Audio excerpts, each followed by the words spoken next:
रथ आउची चाउल दौची निमंत्रण करची रामलाला पर्व देखिया जीव आम जगतर नाथ जगन्नाथंकर भी रथ आउची जे 56 कोटी भंडार बाहुन कौन नाई तांकर आज विषय वस्तु चाउल ये गरीबों चाउल न जो रथ सकाशे जो चाउल कायदाटा है तारी कथा कहबी ठाकुर को लेकिन व्यंग करवा मोर मतलब नुह से धृष्टता मुझे करी मोर दोष क्षमा करेंगे रथ चलती सादा कही निशा हवा पड़े निशा रथ आउची अयोध्या रथ आउची चाउल दौची निमंत्रण करची रामलाला पर्व देखिया जीव आम जगतर नाथ जगन्नाथंकर भी रथ आउची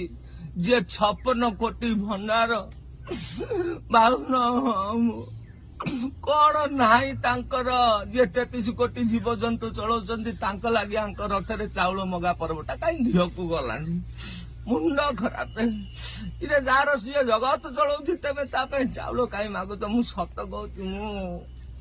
मु गोटाए रथरे जीवी जो रथरे भेड़ बुढ़िया ऊपर पानी दिया मुझे रथरे जीवी ठाकुर को लेकिन मोर व्यंग करवा कथा न कि जो चाउल मगाटा जगा भारी बादिला